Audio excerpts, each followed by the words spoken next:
Horus, the Egyptian mythological bird deity. One of the most significant figures in ancient Egyptian mythology, and indeed in all ancient mythology, was Horus, god of the sky and heavens, master of gods, defender of kings, and absolutely central to the ancient Egyptian worldview. It was Horus who magically transformed his dead father, the divine Osiris, into the first mummy, and decreed death and burial as the only way to eternal life. And it was Horus who invented kingship, the office all pharaohs aspired to, by defeating his rebellious uncle Set and casting aside chaos in favor of order and legitimacy. Horus was a complicated character, the culmination of centuries of divine development and cultural synthesis, and tracing the many strands of his story leads us on an impossibly long and twisted path through ancient Egyptian civilization. As the story of Horus and Set, which drew together hundreds of stories and characters from Egypt's past and jungle warmth to create a single enduring story, shows, there was no such thing as an isolated deity in the night sky of Egyptian religious thought. All of them, from the earliest tribes of Upper Egypt to the Ptolemies dynasty that brought them under Greek control in 305 BC, have always been part of a vast ensemble play, in which years become centuries, and papyrus scrolls 10 foot long, as ancient as the hills, and continuous as eternity itself. Horus had risen in the east by around 11th of August, and set in the west by around the 7th of November. An extensive ritual for his trilogy had long been observed throughout the Nile Valley. The Divine Lineage. The goddess Isis, wife to the eternally slain god Osiris, gave birth to Horus at a key point in a tragic myth involving constant conflicts within the Egyptian divinity. Having risen from the ashes of Osiris's treacherous murder at the hands of his brother Seth, Isis brought her husband back from the dead through the unhallowed powers of her strongest and most important magic. Their child, whom would grow to be named Horus, was birthed to inherit his father's throne and get justice for him.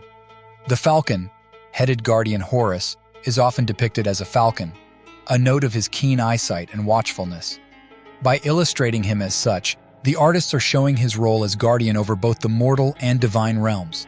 His watchful eye sees into the mists of time, reminding all to keep within the bounds of cosmic order. The Assyrian Conflict. The cosmic backdrop of Horus's story is the Assyrian Conflict, an epic struggle of darkness and light, turmoil and order. The rightful heir of Osiris, Horus faces a great antagonist in the story as well. His uncle Seth was the personification of chaos and disorder, and Horus was the natural foe of a being such as he.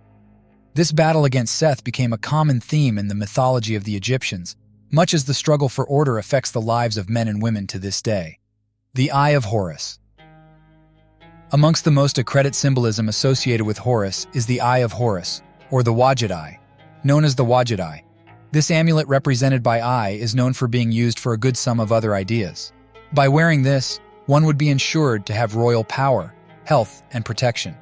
This eye, represented by the Wadjet Eye, terrified other gods since it has the power of omniscience. The God of Heaven. The Sky God was a grand title for Horus, as god of all the heavens and the expanse of eternity above that extended from the horizon up to the infinite grandeur of the heavens above, where the gods reside and the cosmic order could be quite easily dispatched or upheld. Legacy of Horus. Indeed, Horus's impact was not only fundamental to the mythological texts, but also, in addition to his importance in the eye of the ancient Egyptians, we have drawings of the god represented in temples, on utensils, and on baptistries that survive to us. The ancient Egyptians represented their religion in writing, on temple walls, and in furniture that we know about, perhaps the most famous of all routines of Egyptian heroes. We have inherited a rich but very complex of the writings of the religion of the Egyptians. The decorated temples in the monuments, such as the large temple at Edfu, survives to use who a unique window on the religion of the ancient Egyptians. We know they were that Horus was worshipped for more than 3,000 years, and may have been worshipped even after the Christianization of Egypt in the 4th and 5th centuries, and beyond the rise of Islam in the Middle East in the 6th, 7th, and 8th centuries. The fact that he persisted for so long tells us that Horus remained important to the Egyptians for all of that time.